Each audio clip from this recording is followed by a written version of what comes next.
Hi, and welcome back to the Convergently Speaking podcast. This week I have a fantastic interview with my old mate Stephen Johnson.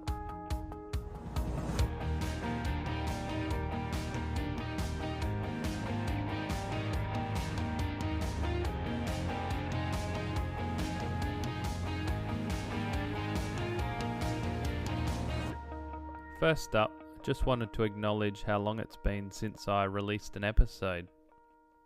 I really underestimated how much Christmas was going to knock around my schedule. Then we've had sickness, and then yesterday I had tech issues. So I've been trying to have a bit of compassion for myself whilst also thinking how I can create a better rhythm and routine with this whole podcasting thing amidst busy life. So anyhow, on to the episode with Steve. Since I've known Steve, he's always been a bit of a larger-than-life personality. He's a guy that draws people together. He has a massive heart. But also, as he's lived and learned, I've noticed that he's a real man of wisdom as well. And that's a lot of why I wanted to bring him on for this episode, to garner a bit of insight into what makes him who he is, what it's like being a pretty sensitive bloke in a world that's still really adjusting to what Steve calls gentle masculinity. So here's my interview with Steve. I hope you enjoy it. Well, hi Steve, thanks for coming along today. It's really great to have you here on Convergently Speaking. Thank you. And I've actually known you for, well, you've got to be one of the longest standing friends I have at this point. Yeah, it's been a number of years. I was studying counselling straight out of school. Mm-hmm. And somehow my dad knew you. Oh, that's right. That's right. But yes, we met at Tabor, and I would have been doing Year in the Sun when I first went there. Yep. And then ministry the year after, mm-hmm. and then youth work for the last couple of years. There's two things I remember about you from that period. Oh dear. The first was that you were an army chaplain, which, apart from finding that interesting, I thought, how the heck's this guy so young in that role? Like, that was quite impressive that you were such a responsible young man. And the other thing was you making a comment saying you never expected to be friends with someone like me or something to that end, and kind of me clarifying what you meant, and it was that I was sort of like a punk and a skater and the way I dressed or whatever. Yeah, I had this real thing, actually, some sort of psychological barrier to picturing myself being friends with anyone that looked remotely punk or that skated. I had the exact same reaction to, do you know Lockie Pryor? Yeah. So when he did Year in the Sun, I was his small group leader. Yeah. And I just thought, we can't be friends. So I just turned out to be great friends, actually. Yes. Yeah. Oh, that's classic. I remember that. I didn't know if you'd remember what I was referring to. So yeah. No, that for some reason I really had that as a barrier. And actually, just to clarify, I was an Air Force cadets. Was the chaplaincy Air Force cadets? But Defence Force generally. You know. So Air Force cadets is where I sort of was unofficially a chaplain, actually. You didn't tell me that back then. Probably just making yourself look. Probably. Well, I'm a 2 on the Enneagram with a strong 3 wings. So if I can sell something, I'll sell it, and if I can sell myself, yes, then even the more so. Yeah. Well, perfect segue, because I want to do some Enneagram podcasts where I go through all the numbers, but I haven't really touched on a 2 and what that means. And so for those that don't know the Enneagram, what does that mean, a 2 with a 3 wing? my 45-second take That's on right, what the that's Enneagram right. is. So the Enneagram, well, and most of my learning comes from Richard Rohr around this, but for Richard and for me, the idea of the Enneagram is a tool for spiritual discernment. So less about personality and typing people, and more about a spectrum for growth. So the idea of the immature two versus the mature two, or in the sort of religious language, the sinful two and the redeemed two, the unhealthy two and the mature two, the incomplete and the complete, that sort of language. And so it gives descriptors for how you might know what number you are, what type you are, but also the level of maturity where you're at. And so the two, the sin of the two, or the weakness, or the compulsion of the two is pride. But it's not really the pride where I think I'm better than other people. It's the pride of being needed, and insinuating myself into people's lives in a way where I am needed. Yes. So yes. filling need. In fact, I even said to a friend from cadets years back, I said, "Oh, Kim, I don't know what it is, but if you just say the word need, like, I'll be there." And so even before I knew about Enneagram, before I knew any of that, I knew that the word need was pivotal for me. So yes, the sin is the pride, the redeemed kind of quality. Actually, I've got a mental blank. I'm not sure. You can come back to it. Yeah. While you're thinking about it, when I've read about the two, one of the things I read that stuck with me about the pride and how that shows, it's not believing you're better than others, but it is believing that you're the best at loving. Yes. You believe in this, or the two, and I say you, but I have a two wing. Yep. It's loving better. It's like a pride that I'm better at caring and loving, and that embedding into one's life. That's it. That's exactly it. Yes, it's believing that without you in someone else's life, or let me personalize it, without me being in your life, there's something missing. And ultimately, though, that is just a play on the whole need of the two, right? That actually I don't belong. Yes. So yes. I try and be needed in other people's lives, in the way that I actually, want to feel myself. Yeah, and I've thought of that word as humility, of course. Humility. Yes. Ironic that I couldn't think of it. And you mentioned a three wing, so tell us about that and how that shows up for you as well. Yeah, so the idea of wings in the Enneagram is that, Rohr says that you make an art form of one of the numbers. So for me, I make the art form of pride, and then the wings are the two I see. So the sin of the three is deceit, and it's really it's not the outright lie, it's the polishing of the truth. Yes. To that's more favourable to you. Yes. Yeah. Good at polishing a turd is one of the one of the sayings. Yeah. Exactly. Yeah. Exactly. Yeah. So, and I married a 3, and so we work quite well together. We sell each other bullshit all the time. They reckon it's really, really common to be in a partnership with someone next to you on the Enneagram, and it's the same with me and Caitlin. Yeah. I'm a 1. I married a 9. Yeah. I've heard Rohr say that as well. I'm not sure if they've done actual research, but not sure either.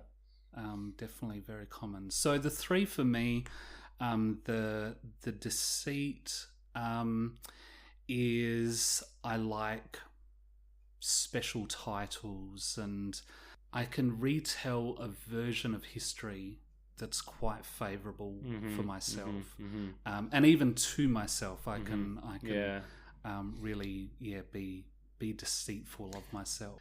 Intimately involved in Enneagram work is addressing the ego, and you almost can't separate the two. Yes. But the way that shows up for me is I'm attached to this idea that I'm a good listener, that I'm naturally a good counsellor, and in some ways I am those things. But I'll never forget a mate of mine, sitting me down one day and just saying, look, and he recounted this story of a couple of years earlier where mid-conversation with him, he's telling me something important, something that's quite painful for him, and I literally looked away and then got up from the table and walked away mid-sentence. Oh, wow. And I have no recollection of doing that, but I trust that that's really how it unfolded. And I think that's the danger of the unchecked ego, or the immature, whatever type you are in the Enneagram, is that your natural ability only gets you so far, but then you think you're all it. And you don't actually check yourself for, for how you're actually carrying that through into everyday life. Fascinating. Yeah. So we met, and then I was just casting back in my mind what happened, because I've made comment that we've known each other for a long time, but we had a long time where we didn't see much of each other. And you've been mentioning Richard Rohr, and listeners have heard me quote him a few times, but that's probably really the thing that brought us back together again, was a fondness for both Richard but also men's work, which is one. The guy's prolific. I mean, it's only one corner of what he does with his teaching and his writing, but both having done the men's rites of passage. Yeah. When did you do that? And tell me something about your journey into men's work and that kind of thing. Yeah, so where to start with that? There's so many places that I could go back to and sort of go, oh, that was important. But I think I was thinking about it on the way here, and what stands out in my memory is in high school, feeling very emotional compared to how I thought the other boys were in my class. And combined with that, emotional sensitive, so not just sensitive in terms of like getting upset when people would say mean things or whatever, sure. normal sort of high school stuff, but also sensitive in the way of other people's emotions pinging my radar, so and then fast forward to when I'm dating Amy, who's now my wife. Yes. We're out at a cafe and we're having probably a fairly important chat. I don't really remember what it's about, but I remember being distracted by the couple next to us where the woman was crying, and I literally can't hear Amy while that's playing out. So I've got this radar for other people's emotions, which is tied into being a 2. Yes. But that kind of brought with it a bunch of questions of, well, my dad certainly wasn't like that. None of the men in my life that I sort of was close with at all seemed to be like that. I just didn't see it in other guys. Yep. And so it's sort of, there's this questioning that's sort of been in my life around, well, who am I and why am I like this? And so I think that's actually been the starting place for a lot of the men's work that I've either done either for myself or for others. And then Rohr, I think Rohr gave me a language for it all, and a bit of a framework. So undoubtedly he's the biggest impact in my life in terms of theology and spirituality, but really in terms of, you know, personal growth and work, the framework for understanding what it might mean to be a man and to be masculine, and to grow and to feel safe in places, to acknowledge where my weaknesses are, you know, my sin, whatever whatever language you're comfortable with. Yeah. And it sounds like what you were wrestling with was, I'm a boy, I'm becoming a man, and I experience myself and emotions and life in this way, and you couldn't find anyone in your life that was mirroring that was sort of giving an example for exactly what that means. And exactly, I did have a lot of experiences of people coming to me and eventually saying something like, I've never told anyone this before, but you know, and then unveiling some life secret. So again, it's sort of this, there's all this weaving together of the two, with the ego, with the listening, and this intense emotional kind of stuff. Because some of the stories I told were really traumatic and very intense stories, and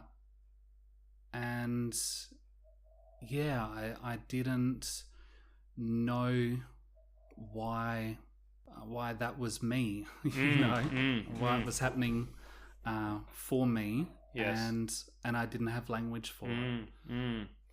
I can hear so much of myself in your story, and realizing I'm a two-wing, but also realizing from the Myers-Briggs system that I have extroverted feeling as the second part, the cognitive function in my personality. And if I typed you right when I did your typing, you've got that number one. Yes. So firmly we share that in the driver's seat. Firmly in the driver's seat, exactly. And so that has just been so liberating and validating to know that this thing that you're stumbling over with your language and you're trying to touch, and I've spent years trying to touch and I've been stumbling over as well. I mean, it's only a construct, but at some level it's like, oh, this is a thing that exists. There's a part of me that explains why when, you know, your situation is sitting in a cafe and someone's crying, you get like almost like emotionally hijacked and your focus is taken, and if someone says need, you're there, and I'm so similar. We're so different, but those key parts of us are that convergent point. There you go, convergently speaking. You've weaved it in. So I love hearing that. You know, hearing that part of your story, because I think there's many other men out there that can relate. Totally. And Rohr actually says that the biggest compliment you can give him is to say that when you've heard him speak, that all he did was put words to something that you already knew. So you've recognized something. Yes. It's not something new, but something that you already knew. Deep down. So, men's work. Yes. So Rohr, as part of the prolific stuff that he does, also has over time become interested in male initiation, and has put together really a package of, like a programmed, more modern, slightly user-friendly version of a rites of passage. And it was important, but at the same time, it wasn't life-changing.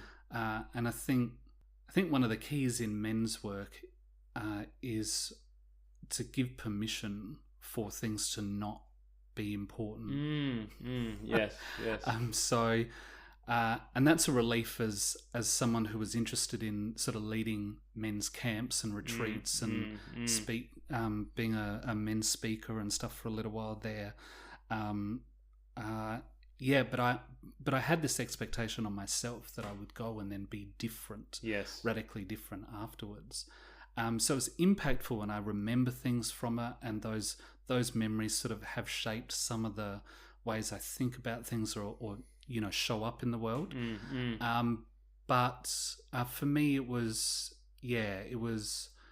more affirming than it was transformative. Yep.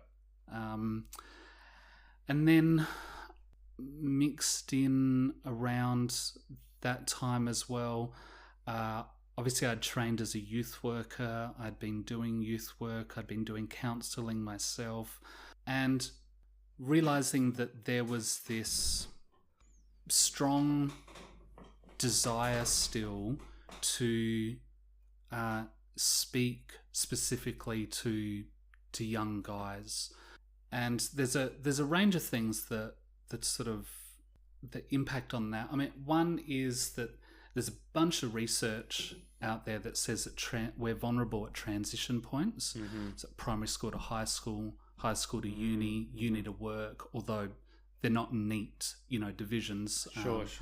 A big one for men in older life is work to retirement. Yeah. A lot of men suicide soon after retirement.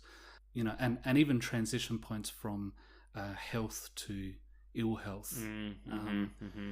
So the loss, and it's grief work. It's it's all that kind of stuff. But for me, there was this particular focus on the transition point, and I'm still finding the words for it. But that transition point from boy to man, and the Rohr and really before him Carl Jung, and I don't know, there may have been even people before Jung, but who touch on archetypes or a picture of what it means to be a complete man or a healthy, mature, whatever word sort of suits. And so once I realized that there was actually there was language and a framework and an interest and a personal sort of motivation, and what I think is a big need, in the community. Well, then again, because there was a need, I'm right there. Yes. So I became interested in actually essentially running workshops for groups of young guys in particularly around the archetypes of masculinity and how to have some language for that transition and some ideas about how each of us go through it differently. Sure. Can you give us some examples of some of the archetypes that? Yeah, well, I mean, there's plenty of archetypes out there. The ones that are probably most relevant for masculinity is the king, the warrior, the lover, and the magician, or the wise man. And again, the language just points to a concept, and sort of part of the workshop. I nearly start every workshop the same way, as you just put those words up around sort of four corners of the room, lay out some butcher's paper, and just ask the guys, okay, so I've written down the king there. I want you to write down what comes to mind. And inevitably they write things like King Arthur, well, actually, the king doesn't have a lot of good examples. That's one of the problems. Sure. But the warrior has plenty. Yes. Batman, Spider-Man, Superman. Mm-hmm. And then you get them to think about the dark and the light side of that. So Darth Vader for the dark side, Luke Skywalker for, the light side. And the idea is that these 4 archetypes are 4 windows into the psyche of a man. They're 4 avenues for growth. They're 4 ways. I keep coming back to it. I love this language of 4 ways to show up in the world. Yes. But that you over-identify with one of them. So for me, I over-identify with the wise man. 2 are kind of just moderately there. They're just participating. Sort of the front passenger seat and the back, left seat in the Myers-Briggs sort of metaphor. Yes. And then 1 you fear. One that you will be your struggle to integrate. And so for me, that's the warrior. Those 4 pictures are a way to have a conversation internally, but also, I would do it with groups of guys about the men around them, about their friendships, and you could see the lights go on for these guys as they realize that the boys that are standing, because one of the things you get them to do is stand in the corner that they most identify with. Right? And you would see guys look at each other and go, oh. You standing there makes sense to me. Yes. Like, I get that. Yes. And even on a couple of occasions, guys after the workshop approaching each other and being personally sorry for the way that they haven't engaged well because they've not understood the energy that other guy's showing up in the world as, like how he's presenting. And, as Rohr says, we respond a lot more to energy than we do personality. Yes. And I think that's what you're picking up on with that lady that's crying. I keep coming back to that. But it's an energy, isn't it? It's like, I'm speaking from my own experience and I'm projecting that onto you, but I'm guessing it's the same. It's like you're reading that energy. Yeah. And that's how I do my work in mental health. Yeah. I read the energies of the clients that I'm with. Yeah. And I can't not do it. Yeah, me neither. I turn it off. Yeah. But I have gotten better at, and this is where because anyone can, I think, can either be naturally good at or learn to pick up on that energy. But for me, the growth in the 2, that maturing in the 2, allows me to walk away from that person. Yes. I don't need to insert myself into that situation or that person's life to feel like I belong. What I've realized for me, my skill really is, I love the metaphor of I feel like I'm an emotional dialysis machine at times. So, I don't actually have to process and purify or assist everyone with their emotional space and their emotional world. So when it comes to my family, that's important to put my best energies and when I have clients that I'm working with, but to feel like I need to, and even that I'm able to rescue everyone from their emotional turmoils is, well, that's the negative or the unhealthy side of my 2 or your 2. And that's sort of what I hear you saying. You're like, you can do that, but learning to not do that everywhere. And there's a pride. It's like, well, why is it my job to do it? why am I so super special? You know, other Yes. people can do that too. Yes. Yeah. And in that, Rohr talks about when he's teaching on the two, he puts it like this. He says that every now and then the two wakes up and reclaims their boundaries. But unfortunately, because it tends to have been in that almost passive-aggressive space, there's this sort of passive-aggressive build-up. Yes. And then it just kicks into, Yes. I'm just cutting. Yes. Anyone that's an emotional drain on me. Yes. Or that I feel is an emotional drain. Yeah. And it's not actually, I think it's a bit more nuanced than that. It's not their emotional drain. It's, that's probably not fair. It's that you're not getting the emotional kickback from It's not reciprocal. Yes. Yeah. Because the two will give out. Yes.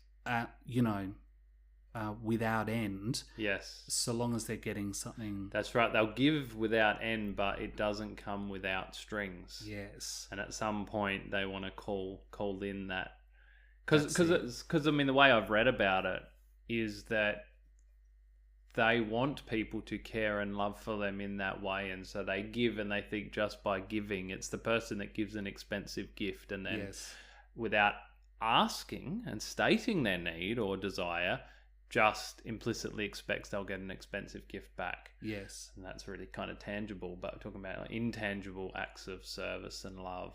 Yeah. So I remember at Tabor, and for those that don't know, Tabor is a private Christian university, kind of, you'd call it a Bible college. Yeah. But it does other things other than just theology and ministry. So I studied youth work there. But, a big part of, well, I guess really any university campus is the social life. And I had a good mate, and I thought that I was giving quite a bit in that. And one of the ways that I get back from people is quality time. So I want people to, hang out with and stuff. More difficult now that I'm married with 4 kids, but yes. But back then, yes. right, every night could have someone to hang out with, right? Anyway, so I text, and it had been a few weeks, and he was still saying he's busy, and then eventually he just wrote back and said, "Look, I don't think I'm actually going to be available for about 3 months," and for me, I can't process that. Yes. Like, so what the tricky thing for a 2 is we don't have good reference points for for our internal emotional world. Okay, yeah. To know what's appropriate, or the appropriate level of emotional response. Sure. Yeah. So I just go into this world of 3 months. I would never, and this is how we make it about ourselves. Yes. I would never make someone wait 3 months for me. Yes. It's so arrogant, isn't it? It's just the language is so.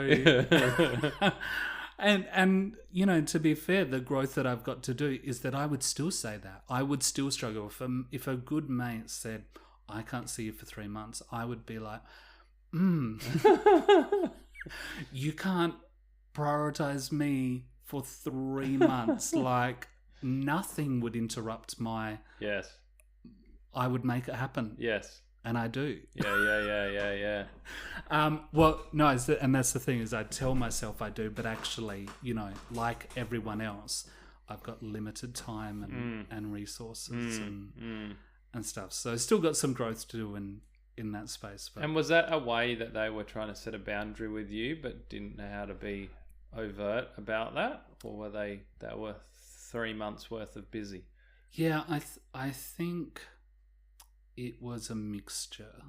So tell me something about the language that you came up with of gentle masculinity, because that's something that's what you called when you were running some workshops and stuff. And I've been trying to find language to sum up and wrap up what we've been dancing around.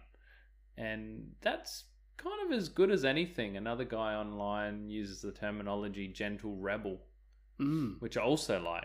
Yes. Because there's a paradox there of, it's not like gentle is a pushover. Yeah. But yeah, gentle masculinity. What were you getting at, or what's that mean for you? Yeah. Well, look, I wish I could say that there was some really profound moment of wisdom and insight that led. Is that because you relate to the wisdom archetype? Masculinity in Australia is largely understood in terms of the warrior. And gentle masculinity was a way to simply convey that actually there's something else at work. There's another aspect to this conversation around masculinity. And also, it's probably somewhat a description of my own masculinity, Sure. my own way of being a guy. As I'm not a yeller. I don't think I've ever punched anyone. Yep. And in fact, the warrior is the one that I struggle to incorporate, the most into my life. So it's probably a little bit unconsciously trying to move away from from that warrior image. Trying to preach to yourself a bit. Yeah. So that's and also it was just a very cheap domain name. I love it. So you do have the domain. I did. I don't think I've got it anymore. Yeah. In fact, I spent a lot of time on the website rather than the content. Okay. So probably, if I had my time again, I'd be a little bit more focused on the content as opposed to product. So, tell us something about being a sensitive man in a world where you work full time. You got 4 quite young kids. How old's your oldest? She's 9. She's 9. So still, and your youngest is really just over 18 months. Yeah. So you're still in that kind of busy sort of space, and how do you navigate that whole world? And well, I mean, the first thing is I work very well with women. And so the majority of my jobs have been in teams of women. Because to be honest, I've been in the sort of the social services or the welfare kind of work, and really even in government, the type of work I've done. Because you're in government now, aren't you? Yeah. So I'm the only guy on my team. The team next to me doesn't have a guy in it, and so I work well with women. So that's that's a bonus in many ways. I think I was reflecting on this year though, and thinking that actually a lot of the guys that I'm good friends with now are much more open to the conversation around really conversations that exist in the 3 other archetypes as opposed to the warrior. There you go. So lots of my friends are much more interested in conversations in the wise man space, in the lover space. And I think in my young 20s, that was pretty rare. I personally, at least, have seen a lot of change and growth in my male friends. So a lot of them are the same people? Is that what you... No, not so much the same people. I guess perhaps I worded that not quite right. Maybe I've just found better friends. But I'm gonna jump in. It's like for you they're better, Yes. but they're not objectively better. What I've realized and learned and discovered is I've found people that are more congruent with naturally than those that I maybe came across in school or church or other institutions I was in early in life that just happened to be there. Yeah. And I happened to be fond of those people because we shared experiences. But now I feel like I'm finding people who are more like me and I'm more like them. Not that we're all just the same and we're just blindly agreeing with each other and patting each other on the back, but that we're pursuing similar Yes. things. So I feel similar. I used to always have females as all my close friendships almost exclusively were females. Yeah. Whereas now I have males as well, in addition to my wife, who obviously for a long time has been that. But yeah, they're men that are more open to discussing the emotional aspect as well as the rest of it. Anyway, yeah. The conversations now that you can have are a lot more. Well, I mean, superficially, you could just say they're a lot more interesting. Yeah. But the people and guys are interested in conversations about topics that matter, and that's really, I mean, that's been very appealing. Yeah. And I guess Gentle Masculinity was a way to somewhat participate in that.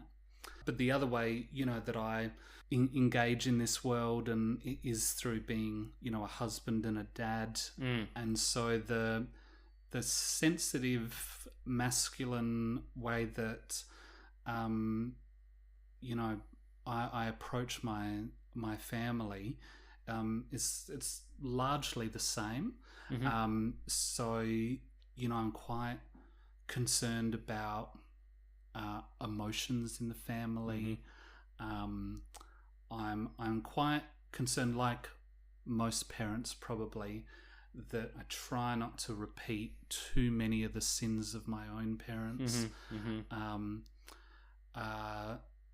But at the same time, with 4 children, sometimes you need them to do what you want them to do, as opposed to give them a really good listening to. Yes. Which they often need. But it's it's tricky. By no means feel like I'm on top of that. Yes. So are you the main one that's sort of got your finger on the pulse of the emotional atmosphere of is that your role or not necessarily? No, I would say that my wife is probably far more on top of it than I am. Okay.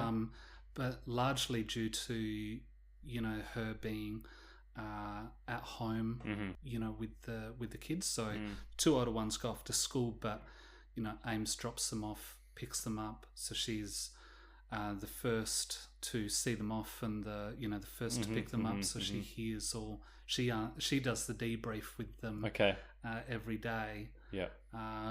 Whereas, I come home and still, it's surprising how much kids adopt some of the more stereotypical aspects of what it means to be dad and mum. Because when I get home, I'm still asked to do the practical things, like, my car needs new batteries and stuff. It's not that Amy's actually far more handy than I am. Yeah.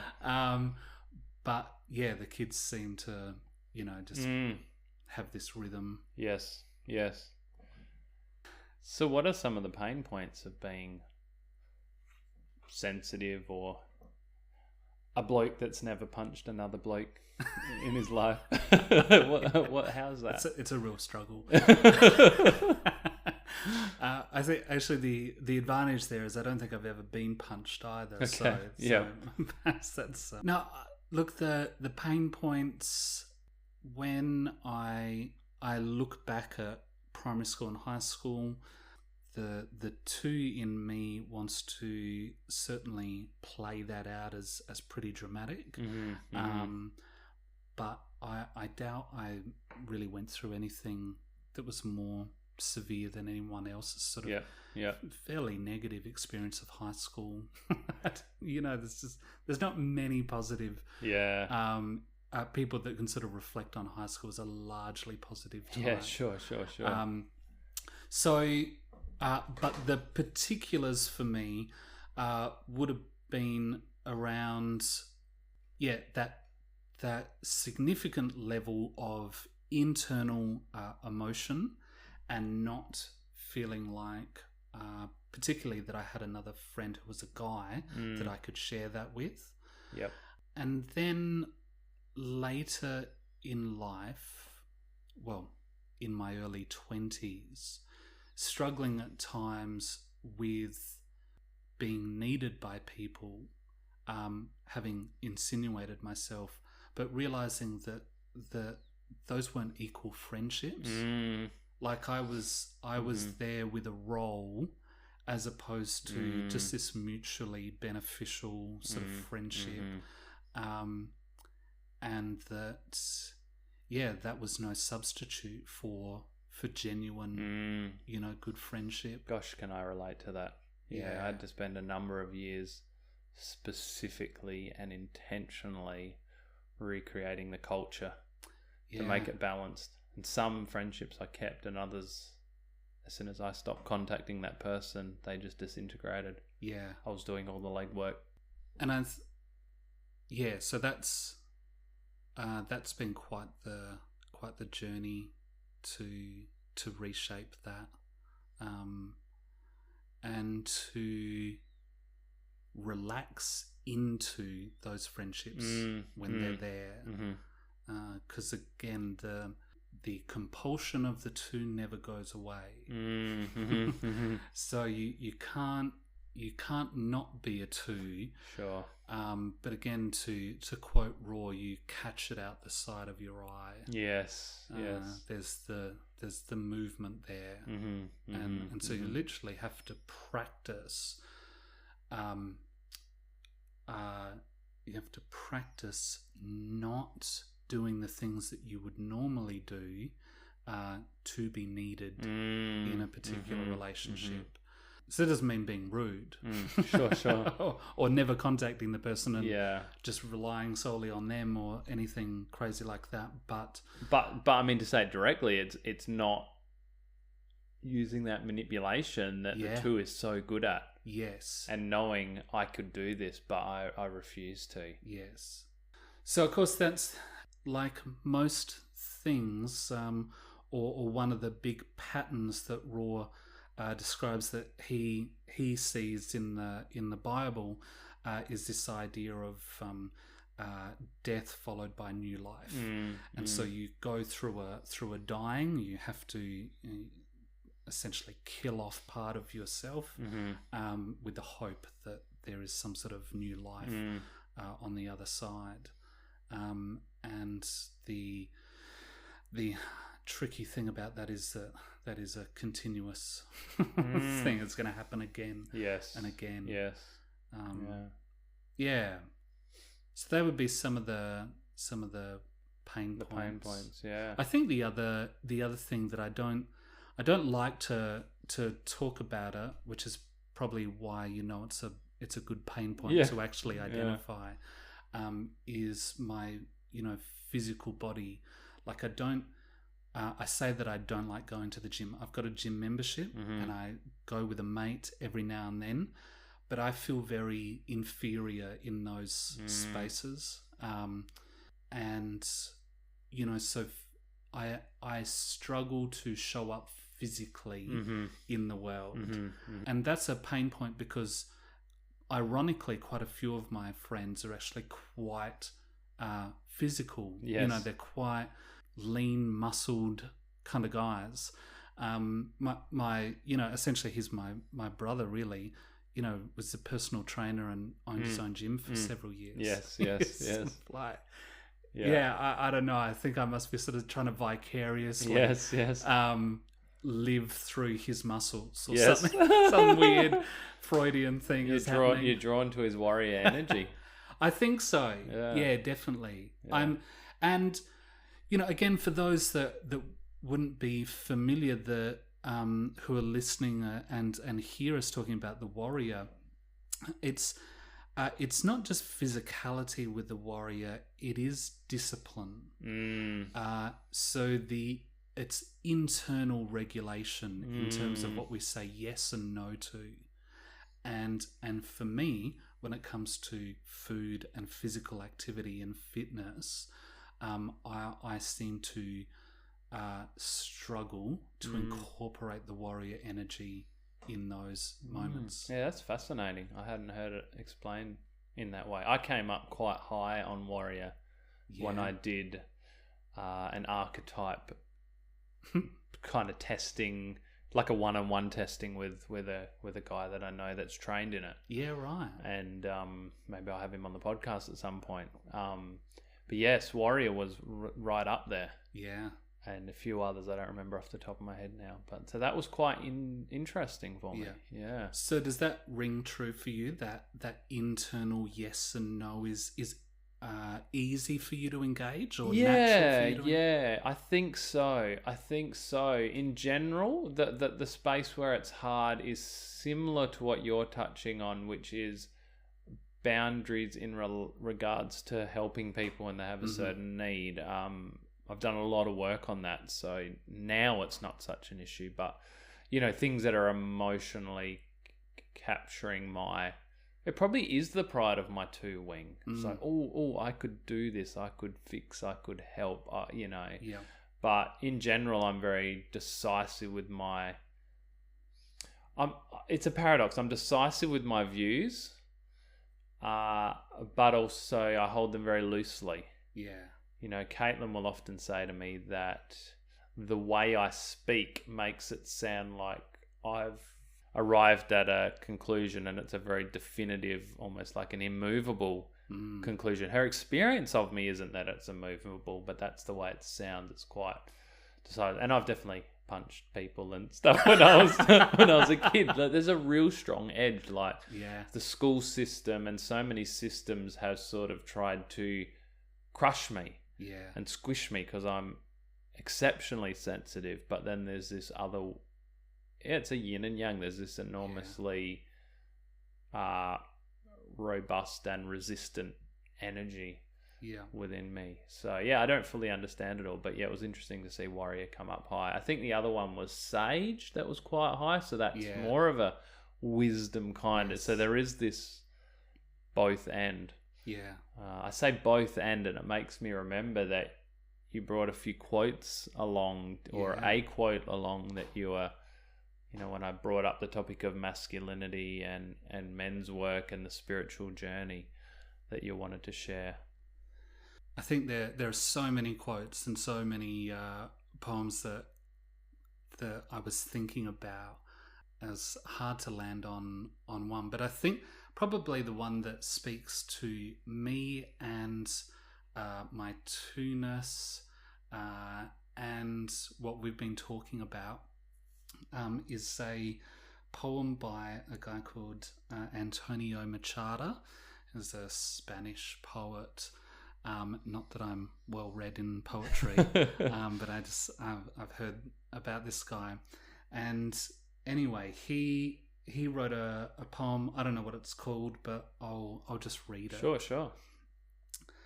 You say you can't create anything new. Don't worry about it. Make a cup from which your brother can drink. Everybody is determined to do a work of art, unlike any that's ever been done. Just turns out to be shit. You say you can't create anything new? Don't worry about it.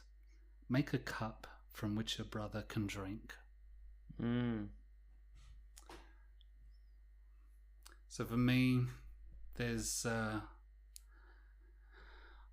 the beauty of it is in its simplicity, in its freedom to not have to do anything new. And so threes place a lot of expectations on themselves. I'm sure many of us, whether we're a three or not, do. But Three, certainly that's part of their art form, is placing expectations on themselves. And so, for me, when I think about gentle masculinity or the work that I do or the parent that I want to be, there is this, there is a great expectations. And this poem reminds me that at the end of the day, there is this basic proposition that comes with life, which is to make something that someone else can be sustained from. That if we're going to do anything in this life that that matters, that actually will be something like that. That's beautiful. Yeah. And there's less glory in it, isn't there? Yeah. It's more practical, but there's less glory in it. Yeah.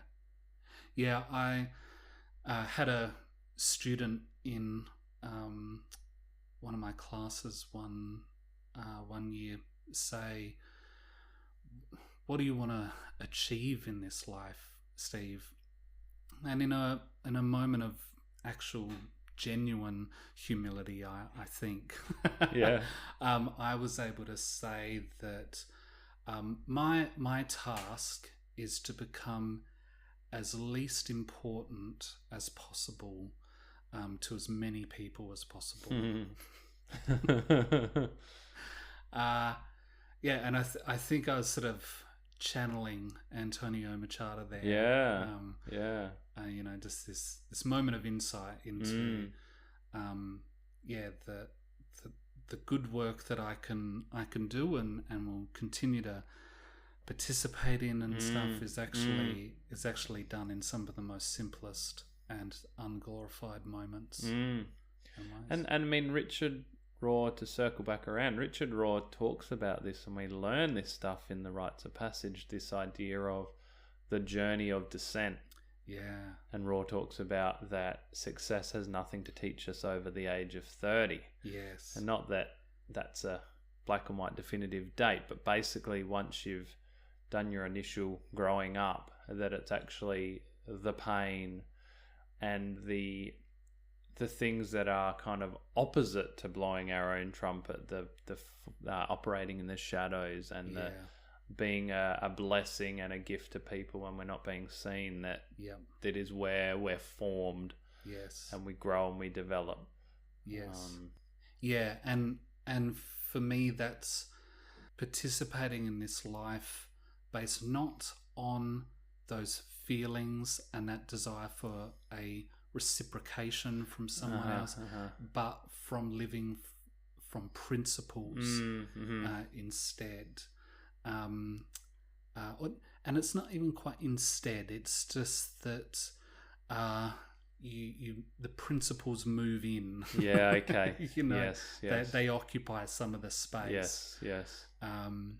And that actually ironically allows you to do good works, but with no reward other than you've lived out sort of a congruent life that day. Yes. And it's not dependent on the you're not affected by the whims of others if they praise you or if they curse you, Yes. You do it because it's congruent for yourself. Yeah. Well, I think that's just a beautiful place to leave it. Sounds good. Yeah, it's been cool. Thanks for coming and sharing and exploring with us sort of in real time a bit. And no problem. Thank you for having me. No worries. And enjoy the rest of the holiday, summer, Christmas break. Yeah, you too. Thanks, Steve. Thanks, Dan. So that was my interview with the fascinating and lovely Steve Johnson. I hope you enjoyed it as much as I did chatting with him, and I look forward to talking to you next time on the Convergently Speaking podcast.